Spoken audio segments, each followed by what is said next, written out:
Okay तो शुरू करते हैं। यस। नमस्कार प्यारे दोस्तों, कैसे हैं आप लोग? उम्मीद करूंगा आप लोग अच्छे हैं, स्वस्थ हैं और अपनी पढ़ाई को बढ़िया तरीके से करो जिस किसी भी प्लेटफॉर्म के साथ आप जुड़े हुए हो। मेरा नाम है मयंक भदौरिया और मैं आप सभी का हार्दिक स्वागत करता हूं आपके अपने एजुकेशन प्लेटफॉर्म में, जहां पे हम लोग डिस्कशन करते हैं बैंक से रिलेटेड एग्जाम्स के बारे में, उनकी स्ट्रेटेजीज के बारे में और डेली टू डू लिस्ट के बारे में। आप सभी को पता है कि मैंने आप लोगों से वादा किया था कि मैं रीजनिंग के टॉपिक वाइज टॉपिक और उनको सब टॉपिक में डिवाइड करते हुए पूरा कोर्स इस चैनल पे लेके आऊंगा, जिसमें हम प्री की भी बात करेंगे और मेंस की भी बात करेंगे। ठीक है, और वो सिलेबस आपका रिलेटेड होगा, चाहे आप आईबीपीएस आरआरबी की बात करो, पीओ क्लर्क, चाहे आप आईबीपीएस पीओ क्लर्क जो नेशनलाइज बैंक के लिए होता है उसकी बात करो, एसबीआई पीओ क्लर्क की बात करो, आरबीआई की बात करो, नाबार्ड की बात करो। यानी कि बैंक से रिलेटेड जितने भी एग्जाम हैं उनका जो रीजनिंग का सिलेबस है वो पूरा सिलेबस हम लोग डिटेल में डिस्कशन करेंगे। ठीक है ना, एक एक चैप्टर को पढ़ेंगे, एक एक धागा खोल देंगे हर कॉन्सेप्ट का। वो सब मैंने आपको बोला था कि इस चैनल पे आपको मिलेगा, वो भी फ्री ऑफ कॉस्ट। और ये भी वादा किया था कि एसबीआई का एग्जाम होने से पहले हम लोग लेके आएंगे। अब आप सभी को पता है कि आरबीआई भी आ गया है। ठीक है, आरबीआई असिस्टेंट आ गया है, तो उसमें भी रीजनिंग का सिलेबस होगा। तो यानी कि कहने का मतलब है कि अब ये सही टाइम है जहां पे आप तैयारी शुरू कर सकते हो। ठीक है, अगर आप बिगनर हो तो मतलब हो सकता है कि आरबीआई आपके लिए टफ हो जाए, आरबीआई असिस्टेंट, लेकिन फिर भी मैं अपनी तरफ से पूरी कोशिश करूंगा कि आप उसमें भी रीजनिंग सेक्शन में एक अच्छी तरीके से परफॉर्म कर पाए। ठीक है, तो उसी को देखते हुए आज हम अपने इस पूरी सिलेबस का पहला चैप्टर, जो कि मैंने बोला था सिलोजिज्म, उस पर डिस्कशन करेंगे। ठीक है, आज की इस पूरी वीडियो का एजेंडा बता दूंगा मैं थोड़ी देर में, लेकिन उस सब चीजों से पहले आपसे एक छोटी सी रिक्वेस्ट है। अगर आप इस चैनल पे नए हो तो प्लीज चैनल को सब्सक्राइब कर देना, वीडियो को लाइक कर देना। आपने देखा होगा हम आलतू फालतू का कंटेंट नहीं डालते हैं, कोई नोटिफिकेशन नहीं, किसी का कुछ नहीं डालते हैं, कोई कॉन्स्पिरेसी नहीं। ठीक है ना, कोई कंट्रोवर्सी नहीं, सिर्फ और सिर्फ पढ़ाई की बात करते हैं। तो अगर आपको लगता है कि ये चैनल आपके जर्नी में हेल्प कर सकता है आपको एक बैंकर बनाने के लिए, तो प्लीज चैनल को सब्सक्राइब कर देना, वीडियो को लाइक करना और अपने दोस्तों में भी शेयर कर सकते हो। ठीक है, तो आज हम बात करने जा रहे हैं सेलोजिज्म के बारे में। ठीक है, आप देख रहे होगे मैं यहाँ पे लेके बैठा हूँ। ठीक है ना, ये समथिंग समथिंग मेरे जैसा ही है। ठीक है ना, तो आगे बात करेंगे और सारी चीजों के बारे में भी डिस्कशन करेंगे। एक छोटी सी चीज मैं आपको पढ़ाई से पहले बोल देता हूँ। देखो, अगर आप पढ़ना सिर्फ और सिर्फ नौकरी के लिए चाह रहे हो तो फिर आप ज्यादा देर तक नहीं पढ़ पाओगे, आप बोर हो जाओगे। हाँ, लेकिन अगर आप पढ़ाई कर रहे हो अपने आप को डेवलप करने के लिए, अपनी कैपेबिलिटी को डेवलप करने के लिए, अपनी स्किल को डेवलप करने के लिए, एक अच्छा इंसान बनने के लिए, तो मैं जरूर बोल सकता हूँ कि आप पढ़ाई से कभी बोर नहीं होगे। ठीक है ना, लेकिन अगर सिर्फ आप नौकरी के लिए पढ़ रहे हो तो हो सकता है 1 डेढ़ घंटे में आप बोर हो जाओ। ठीक है, हालांकि इतना लंबा लेक्चर मैं कभी नहीं लूंगा। ठीक है ना, मेरे को भी पता है कि एक कितना देर तक आप झेल सकते हो। ठीक है, तो इनको पूरे सिलोजिज्म को हम पार्ट वाइज पार्ट में डिस्कशन करेंगे। ठीक है, चलिए शुरू करते हैं फिर बिना किसी देरी के साथ। ठीक है, चलिए आज की इस वीडियो में हम लोग क्या क्या बात करेंगे, पहले वो बात कर लेते हैं, एजेंडा डिस्कस कर लेते हैं। ठीक है ना, और इसकी पीपीटी भी आपको टेलीग्राम चैनल पे मिल जाएगी। अगर आप टेलीग्राम पे जुड़े हो हमारे से तो आपको वहां मिल जाएगी। नहीं तो आप है ना, जो लिंक होगा उसमें आप जाके ज्वाइन करेंगे तो वहां पे इसकी पूरी पीपीटी मिल जाएगी। ठीक है ना, तो आज की इस पूरी वीडियो में जो हमारा एजेंडा है वो है, हम लोग डेफिनेशन के बारे में बात करेंगे, की रूल के बारे में बात करेंगे कि जब आप सिलोजिज्म सॉल्व कर रहे हो तो आपको किन किन बातों का ध्यान रखना है। ठीक है ना, फिर हम सिलोजिज्म में बात करेंगे टाइप ऑफ स्टेटमेंट के बारे में, यानी कि कितने तरीके के स्टेटमेंट होते हैं। ठीक है ना, क्या क्या होता है वो सब चीजें हम लोग डिस्कशन करेंगे। फिर बात करेंगे हम लोग वेन डायग्राम की, कि वेन डायग्राम क्या होता है, कैसे बनाया जाता है। आप सबने 10th क्लास में पढ़ा होगा वेन डायग्राम के बारे में। ठीक है, अगर नहीं पढ़ा तो मैं समझाऊंगा यहाँ पे कैसे बनता है। हालांकि मैं वो वाला वेन डायग्राम नहीं समझाऊंगा, union, intersection, common, subset, set. ठीक है ना, वो सब चीजें नहीं समझाऊंगा। मैं सिंपल सी जो रीजनिंग में वेन डायग्राम की जरूरत है वो बात करेंगे। और फिर at the end of this video हम लोग कंक्लूजन की बात करेंगे कि पूरी वीडियो में हमने क्या कंक्लूड किया। ये कंक्लूजन वो वाला कंक्लूजन नहीं है, याद रखना। जो स्टेटमेंट के कंक्लूजन होते हैं, स्टेटमेंट के कंक्लूजन हम सेकंड पार्ट में पढ़ेंगे। ठीक है ना, ज्यादा लंबा वीडियो नहीं है क्योंकि यार देखो मेरे पास भी टाइम कम होता है, ऑफिस जाना है, बैंक जाना है, तो ज्यादा लंबा तो नहीं हो पाएगा। लेकिन हम लोग जल्दी जल्दी कवर करने की कोशिश करेंगे। ठीक है ना, तो ये सारा आज का हमारा एजेंडा है। अब मैं आपसे एक रिक्वेस्ट करूंगा कि अगर आप बिगनर हो तो पीछे बैठ के चुपचाप सुनो, मेरी बात को चुपचाप सुनो। और अगर आप एक्सपर्ट भी हो, आप प्रो हो, तब भी आप थोड़ा सुनो, क्योंकि कुछ ना कुछ आपको इसमें सीखने को मिलेगा। ठीक है, चलिए बात करते हैं डेफिनेशन की। ठीक है, ये तो हमने पता ही था सिलोजिज्म क्या, कितने पार्ट में डिवाइड करेंगे हम लोग, पहले सिंपल लेवल पढ़ रहे हैं। ठीक है ना, फिर उसके बाद रिवर्स और कोडेड, ये हमने सब टॉपिक डिस्कस किए थे। ठीक है ना, इसको मैं नहीं लूंगा। चलो बात करते हैं सिलोजिज्म की डेफिनेशन की। डेफिनेशन याद करने की कोई चीज नहीं है, बस डेफिनेशन उनके लिए है जो होता है ना कि यार एक पता चल जाएगी सिलोजिज्म क्या होता है, बस उसके लिए बता रहा हूँ। देखो क्या बोला है, syllogism is a method of reasoning where two or more statements are given and based on those statements we check with conclusion definitely follow, may follow or do not follow. सुनना जरा ध्यान से, मेरी बात को ध्यान से सुनना। सिलोजिज्म का मतलब क्या होता है? सिलोजिज्म मैं आपको कुछ स्टेटमेंट दिए होते हैं, ठीक है ना, मतलब किसी ने कोई बात कही, ठीक है ना, किसी ने कोई बात कही, अब उस बात के बेसिस पे आपको ये कंक्लूजन ड्रॉ करना होता है या उस निष्कर्ष, कंक्लूजन में हिंदी में बोलते हैं निष्कर्ष, उस निष्कर्ष पे पहुंचना होता है कि वो क्या कहना चाह रहा है, ठीक है ना। तो यानी कि कहने का मतलब है कि जब कोई चीज बोली जाती है तो उसके बहुत सारे इंटरप्रिटेशन बन सकते हैं, ठीक है ना। जैसे मैंने कहा कि है ना, आ, मेरा एक दोस्त है जिसका नाम ये है, ठीक है। अब यहाँ पे बस मैंने एक स्टेटमेंट दिया है कि मेरा एक दोस्त है। अब जो स्टेटमेंट दिया है वो फैक्ट है, फैक्चुअल करेक्ट है, यानी कि मैंने दिया तो ट्रू मान के चल रहा हूं मैं। अब सामने वाला पर्सन उससे बहुत सारे इंटरप्रिटेशन निकाल सकता है कि अगर वो दोस्त मेरा लड़की है तो मे बी वो मेरी गर्लफ्रेंड हो सकती है, मे बी वो मेरी वाइफ हो सकती है, मे बी वो मेरी सिस्टर हो सकती है, मेरी मे बी वो मेरी मदर हो सकती है, मेरी मे बी वो मेरी आंटी हो सकती है। जो भी है, सामने वाला कंक्लूजन ड्रॉ कर सकता है, ठीक है। लेकिन अब उस कंक्लूजन को ड्रॉ करते समय हमें ये चीजें याद रखनी है, जरूरी नहीं है कि जो कंक्लूजन ड्रॉ कर रहा है वो 100% श्योर हो, मतलब 100% करेक्ट हो सकता है जो उसने सोचा हो कि वो मेरी गर्लफ्रेंड है ना हो, मेरी बीवी हो वो, ठीक है ना। तो यानी कि कंक्लूजन ट्रू हो सकता है, कंक्लूजन फॉल्स भी हो सकता है, और कंक्लूजन ट्रू होने की पॉसिबिलिटी भी हो सकती है, ठीक है ना। यानी कि कोई जब हम एक स्टेटमेंट दे रहे हैं तो सामने वाला जो कंक्लूड कर रहा है वो ट्रू भी है, फॉल्स भी है, और उसकी पॉसिबिलिटी भी है कि वो ट्रू हो या फॉल्स हो, कंफर्म नहीं है। लेकिन ये बात जरूर कंफर्म होती है कि हमने जो स्टेटमेंट दिया है वो करेक्ट है। तो सिलोजिज्म में बस हमको यही करना है, आप कान मतलब बस अपना दिमाग खोल के इतना रखना, ठीक है ना, कि जो स्टेटमेंट है वो ट्रू है, और उसके कंक्लूजन हम लोग कुछ भी ड्रॉ कर सकते हैं। बाद में पता चलेगा कि वो कंक्लूजन ट्रू था या फॉल्स था, और भी चीजें दे रखी होंगी ना, फिर पता लगाएंगे, ठीक है। चलिए आगे बढ़े, समझ में आ गया डेफिनेशन। डेफिनेशन प्लीज नोट्स बनाने की कोई जरूरत नहीं है, पीपीटी में दे दूंगा नोट्स। देखो मैं तुम्हें बता रहा हूँ, बैंक एग्जाम प्रैक्टिकल का खेल है, ठीक है। नॉलेज थ्योरी वाली नहीं चाहिए, प्रैक्टिकलिटी चाहिए उन्हें, ठीक है ना। तो आपने डेफिनेशन समझ ली जो मैंने समझाई, अब आगे बढ़ते हैं, ठीक है। डेफिनेशन याद करने मत बैठना, ठीक है। की रूल, की रूल, जब भी आप सिलोजिज्म सॉल्व करो, याद रखना, जब भी आप सिलोजिज्म सॉल्व करो हमेशा दो चीजें आपको याद रखनी है। क्या? जो मैंने अभी बोला एग्जाम्पल के तौर पे, कि मान लो मैंने ये कहा था कि फलाने फलाने मेरी एक दोस्त है, ठीक है। तो जो मैंने ये बोला कि मेरी दोस्त है, समझना, तो वो स्टेटमेंट और ऑलवेज ट्रू, यानी कि जो मैंने बोला है कि वो दोस्त है वो तो करेक्ट है, कि मतलब जो मैंने स्टेटमेंट दे दिया वो हमेशा कंफर्म ट्रू ही रहेगा। आप उसमें कोई चेंजेस नहीं कर सकते हो, आप कभी ये नहीं बोलोगे कि स्टेटमेंट गलत था, ठीक है ना। याद रखना, जब भी सिलोजिज्म पढ़ो हमेशा याद, सॉरी, हमेशा याद रखना कि जो स्टेटमेंट दिया गया है वो हमेशा 100% ट्रू है, वो फॉल्स हो ही नहीं सकता है। आपको हमेशा उसको करके, कहते हैं ना हिंदी में, पत्थर की लकीर मानना है। पत्थर की लकीर समझते हो, एक बार लाइन खिंच गई तो फिर वो मिटती नहीं, या तो पत्थर घिसे तब वो लाइन हटेगी, या फिर वो पत्थर खराब ही हो जाए, आपको मानना ही है कि वो लकीर है, कंफर्म है, ठीक है ना। तो स्टेटमेंट आर ऑलवेज ट्रू। उसके बाद मैंने अपना जब एग्जाम्पल दिया था दोस्त वाला, तो मैंने क्या बोला था, हो सकता है वो दोस्त मेरी बीवी भी हो सकता है वो दोस्त मेरी गर्लफ्रेंड हो सकता है वो दोस्त मेरी बहन हो, माँ हो, आंटी हो, कुछ भी हो सकता है। तो कंक्लूजन जो हम ड्रॉ कर रहे हैं, हो सकता है कि आपने एक पर्सन, आप एक आदमी थे, आपने कहा नहीं वो सर की बीवी है, दूसरे ने बोला कि नहीं वो सर की गर्लफ्रेंड है, किसी तीसरे ने कुछ बोला। कहने का मतलब है कि अब जो हर कंक्लूजन जो हर किसी ने दिया अपने हिसाब से, हो सकता है वो ट्रू हो सकता है वो फॉल्स हो, ठीक है। पॉसिबिलिटी ये हो सकती है, या तो आप इधर होगे या उधर होगे, याद रखना कभी भी बीच में नहीं होते हो आप, या तो आप लाइन के इस तरफ होते हो या फिर लाइन के आप उस तरफ होते हो, यानी कि आप या तो ट्रू होगे या फॉल्स होगे, ठीक है। तो की रूल सिलोजिज्म का बस इतना ही है कि स्टेटमेंट हमेशा ट्रू रहेगा, स्टेटमेंट हमेशा ट्रू रहेगा, कंक्लूजन आपका ट्रू और फॉल्स हो सकता है, कंक्लूजन आपका ट्रू और फॉल्स हो सकता है। बात समझ में आई?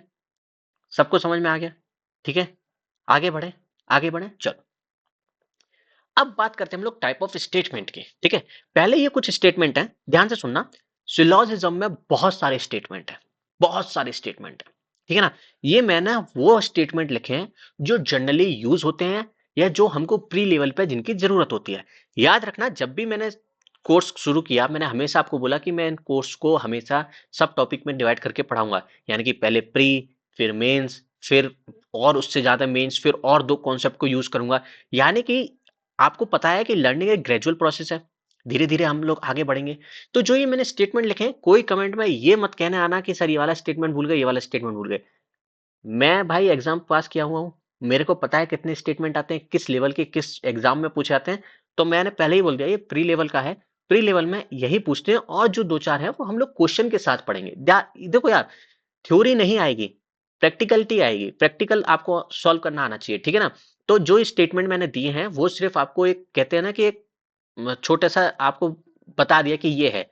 अभी जब हम क्वेश्चन में जाएंगे, क्वेश्चन को और ढंग की तरीके से डीप में जाके समझेंगे, तब आपको और सारी चीजें क्लियर होंगी, ठीक है ना। तो अभी बस स्टार्टिंग है, तो आप ऐसा एक्सपेक्ट मत करना कि आपको पहले दिन ही सब कुछ समझ में आ जाएगा, ठीक है। हमेशा याद रखना, ठीक है। जब भी आप किसी से भी पढ़ो, चाहे मेरे से पढ़ो या किसी और से पढ़ो, हमेशा एक बात याद रखना कि थोड़ा अपने आप को खाली करके पढ़ोगे या अपने आप को बेवकूफ समझ के पढ़ोगे तो ज्यादा अच्छे से समझ पाओगे, ठीक है। चलिए, टाइप ऑफ स्टेटमेंट की बात करते हैं। ऑल ए आर बी, पहला स्टेटमेंट है ऑल ए आर बी। कहने का मतलब है, इसकी अगर मैं हिंदी बोलूं तो ये कहना चाह रहा है कि सारे ए बी हैं, ठीक है ना।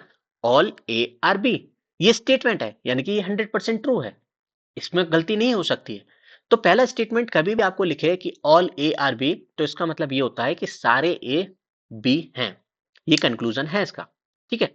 अच्छा, यहां पे मैं इसको समझाने के लिए वेन डायग्राम थोड़ा थोड़ा सा डिस्कस कर लेता हूं। वेन डायग्राम, हालांकि मैंने अगली स्लाइड में शायद लिखा था वेन डायग्राम, ठीक है ना, लेकिन मैं यहाँ पे थोड़ा डिस्कस कर लेता हूं आपके साथ। देखो, जब भी हम ऐसे सर्कल करेंगे, ध्यान से सुनना, जब भी हम ऐसा एक सर्कल करेंगे, सिंपल भाषा में समझा रहा हूं, कोई 10th क्लास वाली वेन डायग्राम की बात नहीं कर रहा हूं मैं। जब भी हम सिंपल ऐसे सर्कल करेंगे, आप उसको एक क्वांटिटी मानोगे और उस क्वांटिटी को नाम दोगे, वो अंदर लिख के दोगे। यानी कि मैंने ये पूरा जो रेड सर्कल के अंदर जो भी पार्ट है, ये पूरा पार्ट है, ये क्या है आपका ए है, ये क्या है आपका ए है। अब आपने कहा कि सारे ए बी है, सुनना, आपने क्या कहा कि सारे ए बी हैं, सारे ए बी हैं। तो मैं क्या करूंगा, ये बी ऐसे बना लेता हूं मैं। अरे यार, मेरा वो सॉफ्टवेयर नहीं चल रहा है भाई, वरना इतनी दिक्कत होती नहीं, ठीक है ना। ऑल ए आर बी, अब बी मान लेते हैं ये है, ये मान लेते हैं हमारा बी है, ये ब्लैक वाला पार्ट पूरा बी है। तो अगर आपने ये वेन डायग्राम बनाया, समझना इस बात को, तो आपने इस वेन डायग्राम के द्वारा क्या दिखाने की कोशिश करी कि जो रेड वाला पार्ट है, वो सारा का सारा किसके अंदर है, इस बी के अंदर है, इस बी के अंदर है। यानी कि कहना क्या चाह रहा हूं मैं, ऑल ए आर बी, सारे के सारे ए बी हैं, ठीक है। याद रखना, अपने दिमाग को ज्यादा नहीं चलाना है, जितना स्टेटमेंट बोल रहा है उतना ही बोलना, ठीक है ना। सारे ए बी है, ठीक है। तो ऑल ए आर बी को दिखाने का तरीका क्या होता है कि जो भी आपको सारी चीजें दिखानी है किसी और के अंदर, उसको बड़े वाले सर्कल को के अंदर रख दो, उस छोटे वाले सर्कल को। तो यहां से हम ये लोग ये कंक्लूड कर सकते हैं ऑल ए आर बी, ठीक है, ऑल ए आर बी। समझ में आ गया। चलो, ऐसे ही नेक्स्ट स्टेटमेंट कोशिश करते हैं, ठीक है ना। नेक्स्ट स्टेटमेंट कोशिश करते हैं, सम ए आर बी, मान लेते हैं कुछ ए बी है। तो मैंने क्या कहा, ये ए का हिस्सा है, ठीक है ना। और इसको चेंज, अभी मैं समझा रहा हूं ना, तो बार बार चेंज कलर कर रहा हूं, कलर को बार बार चेंज कर रहा हूं, ठीक है ना। और ये बी है, तो आप ये देखो, क्या ये वाला ए का हिस्सा बी का पार्ट नहीं है, ये वाला ए का हिस्सा बी का पार्ट है, ठीक है। तो सम ए आर बी का मतलब होता है कि कुछ ए बी है, तो आपने कुछ ए बी को दिखाने के लिए क्या करते हो, कुछ ए का हिस्सा बी के अंदर बनाते हो, सम ए आर बी, ठीक है। अब दूसरे की बात करते हैं, नो ए आर बी का मतलब क्या है, मान लेते हैं ये बी है और ये ए है, यानी कि ए और बी में कोई भी रिलेशन नहीं है। जब कोई भी रिलेशन नहीं दिखाना होता है वेन डायग्राम में, सब लोग अपने अपने तरीके से दिखाते हैं, लेकिन मेरा दिखाने का तरीका यह है कि एक जगह ए बनाऊंगा, उसको बी से कोई भी रिलेशन नहीं है तो उसके लिए ये क्रॉस का साइन शो करूंगा। तो जब भी मैं इस डायग्राम को देखूंगा, मैं समझ जाऊंगा कि ए और बी के बीच में कोई रिलेशन नहीं है, ठीक है ना, कोई रिलेशन नहीं है, ठीक है। अब बात करते हैं चौथे स्टेटमेंट की। चौथे स्टेटमेंट की अभी मैं ये सारी चीजें एक ही स्लाइड पर रख दूंगा आपके सुविधा के लिए, ठीक है ना। सम ए आर नॉट बी, ये कुछ ए था, ये बी था, ये जो ए का हिस्सा है, मैं ये कह रहा हूं ये जो ए का हिस्सा है, ये बी का पार्ट नहीं हो सकता है। यानी कि ए का जो ये वाला हिस्सा है, वो कभी भी बी का हिस्सा नहीं बन सकता। यानी कि मैं इसको ऐसे भी कह सकता हूं कि आप सर इसको ऐसे भी कह सकते हो, ये जो आपने बताया था, इसको आप ऐसे भी शो कर सकते हो, ठीक है ना, कि कुछ ए का हिस्सा बी का पार्ट है, लेकिन ये वाला हिस्सा पार्ट नहीं है, ये वाला हिस्सा पार्ट नहीं है। आप ये भी बोल सकते हो, ऐसे भी बोल सकते हो। लेकिन सर आपने इसको इस तरीके से दिखाया, इस तरीके से क्यों नहीं दिखाया। देखो, इस वाले में कंफ्यूजन ये हो जाता है कि सम ए आर बी भी हम ऐसे ही दिखाते हैं, सम ए आर बी भी हम ऐसे ही दिखाते हैं कि ये ए का हिस्सा बी का पार्ट है, ठीक है ना। अब यहाँ पे आपको मेहनत ज्यादा करनी पड़ेगी कि आपको ये याद रखना पड़ेगा कि ये वाला ए का हिस्सा बी का पार्ट नहीं है। तो मैं इसको दिखाने के लिए सिर्फ इतना कर देता हूं कि ये वाला ए का हिस्सा जो मैंने ये किया है वो बी का पार्ट नहीं है, ठीक है। तो सम ए आर बी तो आप दिखा ही सकते थे, लेकिन मैं इसको सम ए आर नॉट बी का पार्ट इसलिए इस तरीके से नहीं दिखा पा रहा हूं क्योंकि कंफ्यूजन क्रिएट हो जाता है। तो मैं सिंपल वाली एक अपनी अप्रोच रखता हूं कि मैं सम ए आर नॉट बी को इस तरीके से डिफाइन कर सकता हूं। हालांकि आप जब कुछ बुक देखोगे, आप कुछ बुक देखोगे तो उन बुकों में ये देखोगे, जो जर्नल बुक होंगी उनमें आप ये देखोगे सम ए आर बी ये होता है और some A are not B ये वाला इस तरीके से दिखाते हैं। तो कंफ्यूजन ना हो इसलिए मैंने इसके लिए अलग से एक रिप्रेजेंटेशन दे रखा है, ठीक है। समझ में आया? चलिए आगे बात करते हैं कि ओनली ए आर बी, ठीक है, सिर्फ ए ही बी है। देखो ओनली ए आर बी का मतलब क्या है? ओनली ए आर बी का मतलब क्या है? जितने भी बी हैं, याद रखना ओनली ए आर बी का मतलब है जितने भी बी हैं वो सिर्फ और सिर्फ ए का ही पार्ट बन सकते हैं, यानी कि बी और कहीं नहीं जा सकता, बी सिर्फ और सिर्फ ए के अंदर ही होगा। तो जब भी आपको स्टेटमेंट दिखाई दे ओनली ए आर बी, तो इसको इस तरीके से पढ़ो, all B are A, but but इसको हमेशा ऐसे पढ़ो, ओनली ए आर बी को इस तरीके से पढ़ो कि सारे बी ए का पार्ट हो सकते हैं, सारे बी ए का पार्ट हैं, बट। तो ये बट आपको क्या याद दिलाएगा मैं आपको बता देता हूं, देखो समझ लो इस बात को, इस तरीके से समझो। मान लेते हैं ये बी था, ठीक है ना, बी को मैं इस तरीके से डिफाइन करता हूं, सारे बी ए के अंदर आ सकते हैं, सारे बी ए के अंदर आ सकते हैं क्योंकि ये बोला है ना कि सिर्फ ओनली ही ए ही बी का पार्ट है, यानी कि बी का पार्ट और कोई नहीं हो सकता, तो ऑल बी आर ए हो गया। बट लेकिन ये बी जो है वो किसी सी का, अगर यहाँ पे कोई सी है तो ये बी कभी भी सी का पार्ट नहीं होगा। इसका मतलब ये होता है, तो ऑल बी आर ए, जब भी आपको ओनली ए आर बी दे रखा हो इसको हमेशा ऐसे पढ़ो कि all B are A but B will never be part of any other, ठीक है ना। इसका मतलब ये होता है कि बी किसी और का पार्ट नहीं हो सकता, सिर्फ बी और बी किसका पार्ट हो सकता है? ए का पार्ट हो सकता है, लेकिन बी और किसी का पार्ट नहीं हो सकता। तो जब भी ओनली ए आर बी लिखा है तो आप इसको हमेशा जो अंदर जो दिखाते हो उसको ऐसे कर्वी सर्कल से दिखा देना, कर्व सर्कल से दिखा देना, जिससे कि आपको एक याद रहे, रिप्रेजेंटेशन याद रहे कि ठीक है बी को हम किसी और के साथ कंबाइन कर ही नहीं सकते, ये हमने उसने स्टेटमेंट में बोल दिया कि बी और किसी के साथ नहीं जा सकता। ओनली ए आर बी का मतलब ही यही है कि सारे बी ए के पार्ट हो सकते हैं, लेकिन बी और किसी पार्ट और किसी का हिस्सा बन ही नहीं सकता है, ठीक है। अच्छा इसको इस तरीके से समझा देता हूं, देखो सुधा जो है इज अ वाइफ, तो सुधा जो बीवी है वो किसी एक की ही तो बीवी होगी, सुधा जो है वो किसी एक की ही बीवी होगी, उसके अलावा और किसी की तो बीवी हो नहीं सकती वो। तो कहने का मतलब ये है कि जब ओनली ए आर बी है तो बी जो है वो सिर्फ ए का पार्ट हो सकता है और किसी का पार्ट नहीं होता, इसलिए ओनली ए आर बी को हम ऐसे पढ़ते हैं, all B are A but B will never be part of any other, लेकिन बी किसी और का पार्ट नहीं हो सकता। बी क्या है यहाँ पे? वाइफ है, वाइफ है, ये सिर्फ एक ही आदमी की वाइफ हो सकती है और किसी की नहीं हो सकती, ठीक है। चलिए लास्ट स्टेटमेंट पढ़ते हैं, ठीक है ना, लास्ट स्टेटमेंट पढ़ते हैं, ठीक है। क्या बोल रहा है? Only few A are B, कुछ ए बी है, तो हम इसको इस तरीके से दिखाते हैं, ओनली। ओनली का मतलब है कि ए का कुछ हिस्सा ही, ए का कुछ हिस्सा ही बी का पार्ट है, उसके अलावा पार्ट नहीं है, ठीक है ना। यानी कि ए का जो ये वाला हिस्सा है वही बी का पार्ट है, जो ए का जो ये बचा वाला हिस्सा है वो बी का पार्ट नहीं हो सकता है। ए का सिर्फ कुछ हिस्सा ही बी का पार्ट है, सारा हिस्सा बी का पार्ट नहीं है।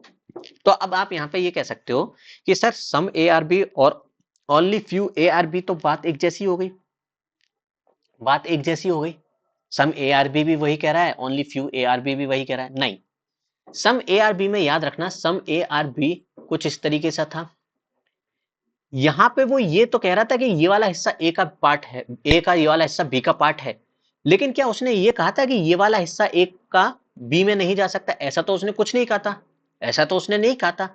लेकिन इस वाले स्टेटमेंट में वो ये बोल रहा है कि ए का ये वाला हिस्सा तो बी का पार्ट है, लेकिन ये वाला हिस्सा नहीं हो सकता है, क्योंकि उसने आपको रिस्ट्रिक्ट कर दिया, उसने आपको रोक दिया है ये कहने से कि सारे ए बी नहीं हो सकते। उसने ये बोला है कि सिर्फ ए का कुछ हिस्सा बी है, जबकि सम ए और बी में वो कह रहा था कि कुछ हिस्सा ए का बी है, लेकिन वो अगले हिस्से के बारे में बात ही नहीं कर रहा था कि जो बचा हुआ हिस्सा है उसका क्या करना है। तो आप फ्री थे, आप कुछ भी सोच सकते थे उस हिस्से के बारे में, ठीक है।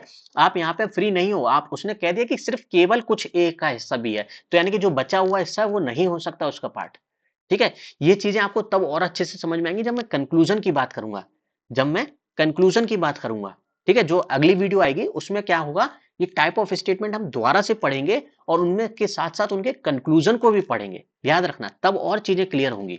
अभी आपको ऐसा मिक्सिंग अप समझ में आ रहा होगा कि सम ए आर बी और only few A are B है, तो मैं फिर दोबारा से आपको कंफर्म कर दूं, क्योंकि मेरे को ऐसा लग रहा है कि मैं आपकी शकल देख नहीं पा रहा हूँ, ठीक है, रिकॉर्ड कर रहा हूँ, तो मेरे को ऐसा लगता है कि कुछ दिक्कत हो सकती है आपको, तो मैं दोबारा से एक्सप्लेन कर रहा हूँ, सुनना जरा ध्यान से, फिर दोबारा सुनना।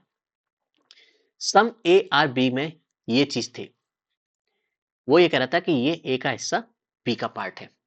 क्या उसने ए के, पेन का कलर चेंज करता हूं, क्या उसने ए के इस वाले हिस्से के बारे में बात, क्या है यार ये, क्या उसने ए के इस वाले हिस्से के बारे में कोई बात करी थी? जब उसने सम ए आर बी बोला था, तो क्या उसने ए के इस वाले हिस्से के बारे में बात करी थी? नहीं। उसने ये कहा था कि ए का ये वाला हिस्सा बी का पार्ट है। ये उसने हम पे छोड़ दिया था कि आप कुछ भी सोच सकते हो, कुछ भी सोच सकते हो इस ए के हिस्से के बारे में, कि वो पार्ट होगा नहीं होगा, ये आपके ऊपर है। लेकिन जब वो ये वाली बात बोल रहा है कि only few A are B, तो उसने ये कह दिया कि ये वाला जो ए का हिस्सा है, ये बी का पार्ट है, सिर्फ और सिर्फ यही बी का पार्ट है। यानी कि जो ये बचा हुआ हिस्सा है, जो ये बचा हुआ हिस्सा है, वो बी का पार्ट नहीं है। ये बचा हुआ हिस्सा बी का पार्ट नहीं है, ठीक है ना। तो सम ए आर बी और only few A are B में आपको अंतर समझ में आया। सम में आप स्वतंत्र हो, सम में आप फ्री हो कि आप कुछ भी सोच सकते हो कि बचा हुआ ए का हिस्सा बी का पार्ट है कि नहीं है। लेकिन only few A are B में आप फ्री नहीं हो, आप ये नहीं कह सकते हो कि ना जो बचा हुआ हिस्सा है कि वो बी का पार्ट होगा। क्यों? क्योंकि उसने पहले ही बोल दिया ना कि सिर्फ कुछ ही हिस्सा है, तो बचा हुआ हिस्सा नहीं होगा, ये डेफिनेटली है, ठीक है। समझ में आया टाइप ऑफ स्टेटमेंट? चलो मैं क्या करता हूं, इन सारे स्टेटमेंट को एक स्लाइड में, इन सारे स्टेटमेंट को एक स्लाइड में आपके लिए रख देता हूं, ठीक है ना। एक स्लाइड में रख देता हूं यहाँ पे, ठीक है। चलो मैं यहाँ पे रख देता हूँ, सुनना जरा, जिससे कि आपको याद हो जाए ये चीजें।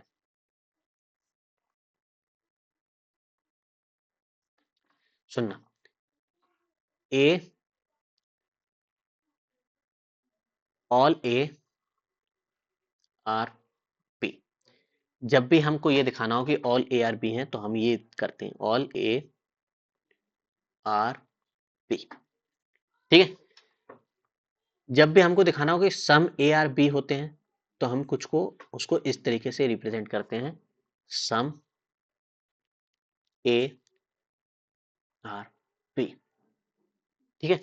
जब हमको दिखाना हो नो ए आर बी, तो हम इसको ऐसे रिप्रेजेंट करते हैं, no A are B, no A are B, ठीक है। समझ में आया? चलो हमको दिखाना हो only few A are B,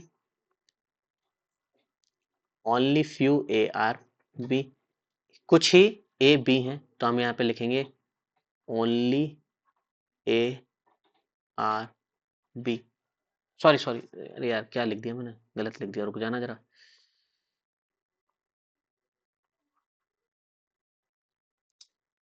क्या यार,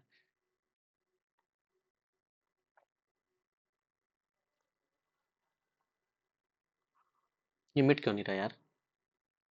चलो इसको हटाओ, मैं दोबारा कर देता हूँ, इसको हटाओ, मिट नहीं रहा यार ये। जब भी आपको बोलना हो only few A are B, only few, अच्छा इसको सही कर देना है, रुक जाओ रुक जाओ, क्यों नहीं हट रहा है यार ये भाई।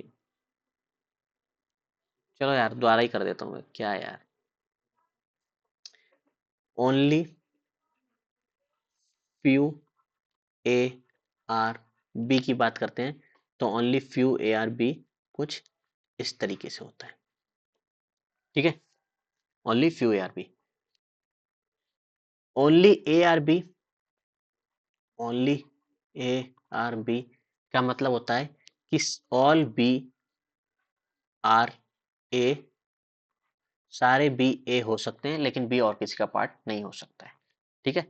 एक आपका आखिरी बचता है, सम ए आर नॉट बी, ए का कुछ हिस्सा बी का पार्ट नहीं है, सम ए आर नॉट बी, यानी कि कुछ ए का हिस्सा बी का पार्ट नहीं है। इतने स्टेटमेंट पढ़े थे हमने, 3 3 6 इतने स्टेटमेंट पढ़े थे। All A are B, some A are B, some no A are B, only few A are B, only A are B और some A are not B. ठीक है, समझ में आया? समझ में आया? तो अभी तक कंक्लूजन पे अगर हम जाएं, ठीक है ना, क्योंकि अभी ये वीडियो एंड कर रहा हूँ क्योंकि टाइम हो रहा है मेरा जाने का, ऑफिस भी मतलब तैयार वैयार होऊंगा, खाना बनाऊंगा। ठीक है, तो अभी तक जो कंक्लूड करूं मैं पूरे थ्योरी को जो आज हमने पढ़ा, मैं जानता हूं कि जो बिगनर हैं उनको अभी स्टेटमेंट समझ में नहीं आएंगे। यकीन मानना, सिर्फ मेरे को 2 क्लास दो, सिर्फ मेरे को 2 क्लास दो, कंक्लूजन वाली क्लास और दे दो, तो मैं स्टेटमेंट और कंक्लूजन दोनों साथ में रख के जब पढ़ाऊंगा तो और चीजें क्लियर हो जाएंगी। ठीक है, मैं आपको है ना सब चीजें एक ही वीडियो में परसना नहीं चाहता हूँ। मैं चाहता हूँ कि मैं थोड़ा थोड़ा करके आपको पढ़ाऊं ताकि आप लोगों को समझ में आए, क्योंकि आपको सिर्फ रीजनिंग अकेला नहीं पढ़ना, आपको मैथ भी पढ़ना है, बहुत सारे सब्जेक्ट पढ़ने हैं। ठीक है, तो मैं बस आपसे 2 क्लास मांग रहा हूँ। 2 क्लास के बाद यकीन मानना कंक्लूज ये जो सिलोजिज्म है वो आप इतने बढ़िया तरीके से सॉल्व किया करोगे मेरे साथ जब मैं प्रैक्टिस कराऊंगा। आप यकीन मानना, बस मेरे को 2 लेक्चर दो, 2 लेक्चर प्लीज। ठीक है ना, रिक्वेस्ट है मेरी आपसे। ठीक है, अभी तक का जो हमने पढ़ा वो क्या पढ़ा? हमने सिलोजिज्म के बारे में जाना, की रूल जाने, की रूल क्या थे? ठीक है ना, मैं यहाँ पे रिकैप कर देता हूँ। की रूल, की रूल क्या थे कि स्टेटमेंट हमेशा ट्रू रहेगा, स्टेटमेंट हमेशा ट्रू रहेगा। कंक्लूजन जो होगा वो ट्रू और फॉल्स दोनों हो सकता है। ठीक है, हमने कुछ है ना ये चीजों के बारे में पढ़ा कि कितने तरीके के स्टेटमेंट होते हैं, all A are B, some A are B, no A are B, only few A are B, only A are B और some A are not B. इन सब चीजों के बारे में पढ़ा। ठीक है, अभी तक और कुछ नहीं पढ़ा है मैंने, सिर्फ आपको बताया कि स्टेटमेंट क्या होता है। ठीक है ना, और उसके बाद वेन डायग्राम का रिप्रेजेंटेशन दिखाया कि वेन डायग्राम में कैसे किस चीजों को रिप्रेजेंट किया जाता है। ठीक है, अभी आप थोड़े बहुत कंफ्यूज हो गए होंगे, लेकिन मैं आपसे बस एक रिक्वेस्ट चाहता हूं कि जब भी अगली क्लास हो, जब भी अगली क्लास हो, बस आप इस वेन डायग्राम के रिप्रेजेंटेशन को याद करके आना, इस वेन डायग्राम के रिप्रेजेंटेशन को याद करके आना, बस मैं आपसे यही कहूंगा। ठीक है ना, अच्छा इसको चलो, इसको इधर ही कर देता हूं मैं। ठीक है ना, एक ही स्लाइड पर कर देता हूं ताकि आपको स्क्रीनशॉट अगर आप लेना चाहो तो ले लो। ठीक है ना, रुकना, क्या बोला था मैंने? सम ए आर नॉट बी। ठीक है ना, सम ए आर नॉट बी, इसको इस तरीके से रिप्रेजेंट करते हैं, सम ए आर नॉट बी। ठीक है, बस मैं आपसे बस इतनी रिक्वेस्ट करता हूं कि जब भी आप अगली क्लास में आओ इन 6 रिप्रेजेंटेशन को दिमाग में रख के लाना, क्योंकि अगली जब क्लास होगी तो उसमें मैं इनसे कंक्लूजन ड्रॉ करना सिखाऊंगा। याद रखना, कंक्लूजन आप तब तक ड्रॉ नहीं कर सकते हो जब तक आपको वेन डायग्राम ड्रॉ करना नहीं आ रहा हो, क्योंकि जब भी आपके आपके दिमाग में ऐसे क्वेश्चन आएंगे ना कि सर मैं ना only few A are B को है ना ये क्यों नहीं मान सकता, ऐसे क्यों नहीं मान सकता, तो वो कंक्लूजन के साथ मैं आपको बताऊंगा कि क्यों नहीं मान सकते, और उसके लिए आपको वेन डायग्राम ड्रॉ करना आना चाहिए। ठीक है, तो बस मैं ये आपसे यही रिक्वेस्ट है कि जब भी आप अगली क्लास में आओ, आप इन रिप्रेजेंटेशन को दिमाग में रख के लाना। ठीक है ना, आपको पता होना चाहिए कि all A are B, some A are B, no A are B, only few A are B, ठीक है, only A are B, some A are not B का मतलब क्या होता है, कैसे उनको रिप्रेजेंट किया जाता है। ठीक है, अभी जो लेक्चर है उसमें 100% में से आपको 50-50% समझ में आया होगा, बाकी का 50% अगली वीडियो में आएगा, क्योंकि जब मैं इनके साथ कंक्लूजन को ड्रॉ करूंगा। जैसे मैं आपको एग्जांपल दे देता हूँ यहाँ पे, समझना मैं कैसे अगली वीडियो में कैसे बताऊंगा। मेरे को ऐसा लग रहा है कि तुम लोग भाग जाओगे यार, मेरे को पता नहीं अंदर से फील आ रहा है कि तुम लोगों को ऐसा लग रहा है कि मेरे को पढ़ाना नहीं आता, तुम लोग भाग जाओगे, लेकिन मैं लिटरली बता रहा हूँ आपको भाई, यकीन मानना, मेरे को पढ़ाना आता है। ठीक है ना, और मैं अच्छे से ही पढ़ाऊंगा आपको। ठीक है, सुनो, जैसे मैंने बोला कि सम ए आर बी, ठीक है ना, अगली अगली क्लास में हम क्या पढ़ेंगे समझना। तो जब भी मैं कहूंगा कि सम ए आर बी, ठीक है, कंक्लूजन के बारे में पढ़ेंगे, तो मैं कहूंगा आप लोग अपनी कॉपी में रिप्रेजेंटेशन बनाओ, तो आप लोग ऐसे करके बना लोगे। ठीक है ना, समझ में आ गया, बना लोगे। यहां से मैं कंक्लूजन क्या क्या ड्रॉ करूंगा, सुनना। Conclusion, all A are B, क्या सारे ए बी हैं?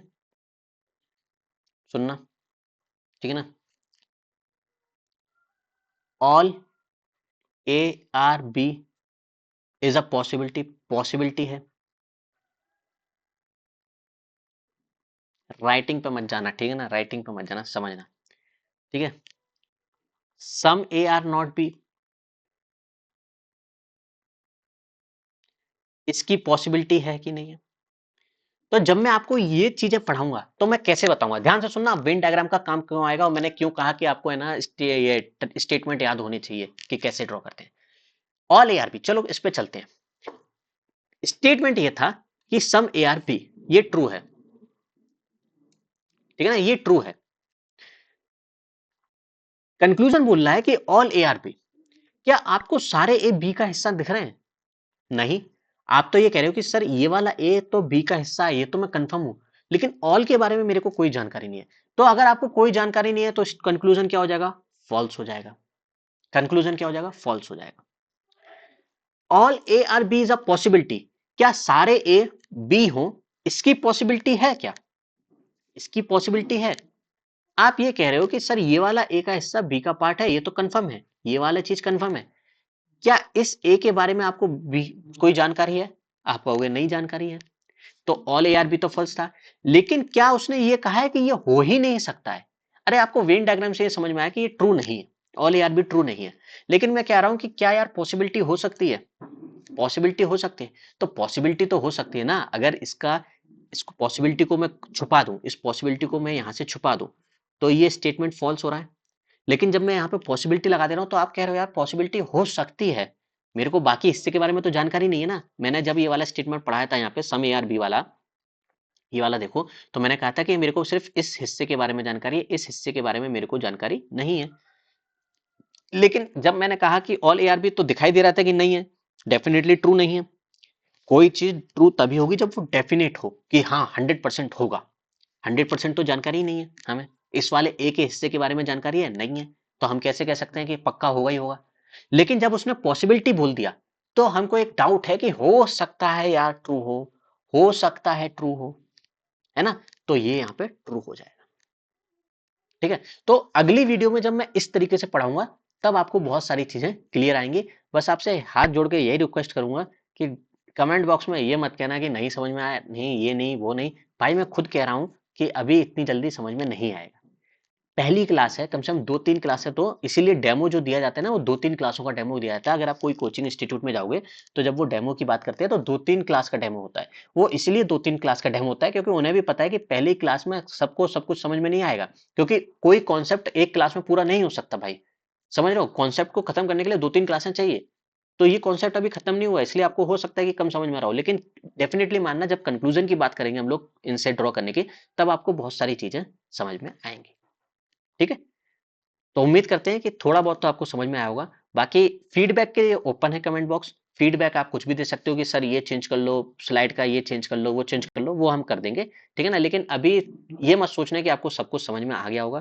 ठीक है ना, स्टार्टिंग है, पार्ट 1 है, ऐसे करके बहुत सारे पार्ट आएंगे, तब जाके आप कंप्लीट कर पाएंगे। ठीक है, तो फिर आज के लिए इतना ही रखते हैं, फिर आपसे मुलाकात होगी, तब तक के लिए नमस्कार। आपसे एक छोटी सी रिक्वेस्ट है, प्लीज चैनल को सब्सक्राइब कर लेना, आपको बहुत सारे ऑसम ऑसम कंटेंट देखने वाले हैं। आपको मैं ये भी बताऊंगा कि पेपर को अप्रोच कैसे किया जाता है, कैसे सॉल्व किया जाता है, वो सब चीजें मैं आपको इस वीडियो में बताऊंगा आगे आने वाली वीडियो में। ठीक है ना, तो प्लीज चैनल को सब्सक्राइब कर लेना, वीडियो को लाइक कर देना।